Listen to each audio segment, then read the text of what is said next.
Welcome back to Grow to Eat, where we're gardening in the east of England.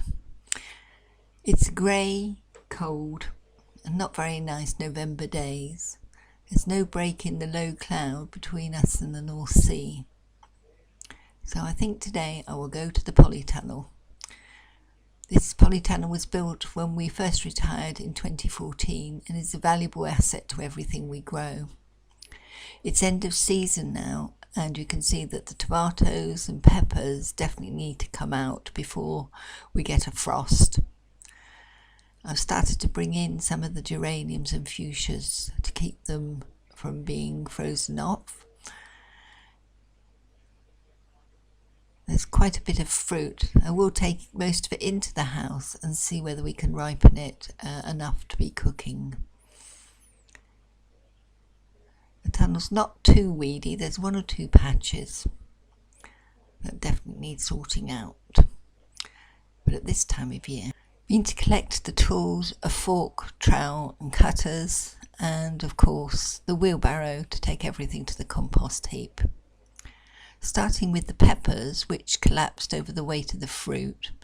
I did try and stake these, but they kept snapping. There's quite a bit of fruit left.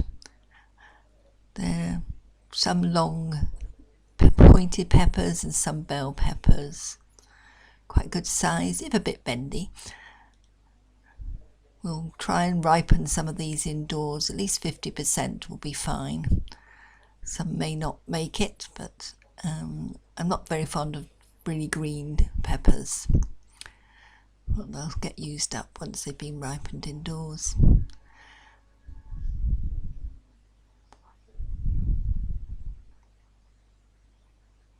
All the green.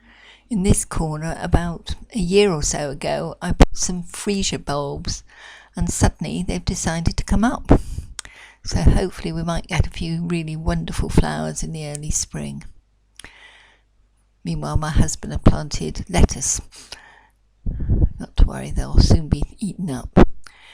Running all the way down, we've already established some cauliflowers and cabbages that'll overwinter here and give us an early crop.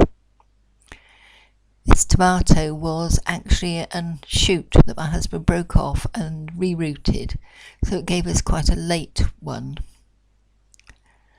Spring onions, they were the middle plantings, still to be used up. Some of the bed needs a good turning over, it's got a bit mossy. Everything's quite well spaced. This patch of pernicious weeds driving me mad, and some lettuce somehow came up underneath there, so they'll have to be moved now. I'll have to whittle all that out. It does spread rather. Some late spring onions, and buried among it all a pepper. So there's a few more to be had there. Down in this far corner it gets really wet and puddles in a heavy rain, so I'll dig a little bit of a hole to see if I can get it to drain away there. So that's the task for today.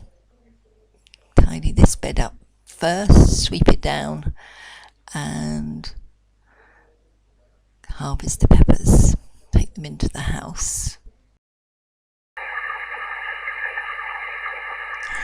So after about half an hour's work, this bed has been turned over, just the surface to break up the weeds. Everything's been removed and it was a bit uneven with watering, so I've brought in 3 or 4 water cans and got it more evenly wet all the way down. I'm going to leave that one tomato to see if we get a bit more of it.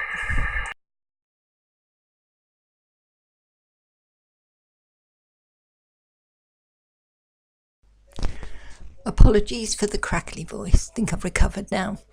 So to the middle bed, this is where the main tomato crop was. Quite a few have come out already, but there's 1 or 2 more to come.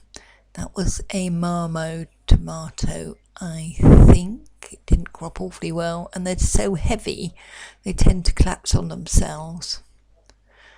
Those have all come out. The strings are actually attached to cross members above, so I will release them. That tomato collapsed as well. yes. A late offshoot one that was rooted off. Again, some quite good tomatoes, some colouring, so they should ripen. Yes, definitely should get a few of those. These though, these are definitely need to come down, and that one's got hardly anything left on it, having been cleared off as it ripened. So down the middle there's another run of cauliflowers. The wheelbarrow is full of rubbish. You'll see some coloured leaves in there. When I was going up and down, I saw that one or two of the strawberries had started to colour, so I've tidied round those, leaving a good crown.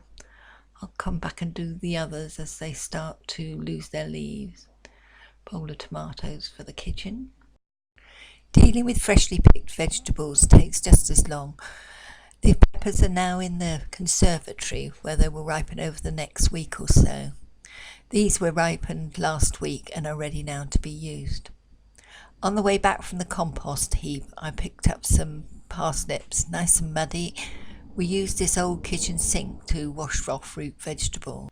A lot of our vegetables may be wonky and may not be wonderful, but we use every edible part. Simple with recipes such as parsnip soup with all our own grown veggies. Looking back, here is our polytunnel being built in October 2014. If you enjoyed this video, please like, subscribe and comment. We love to hear from you.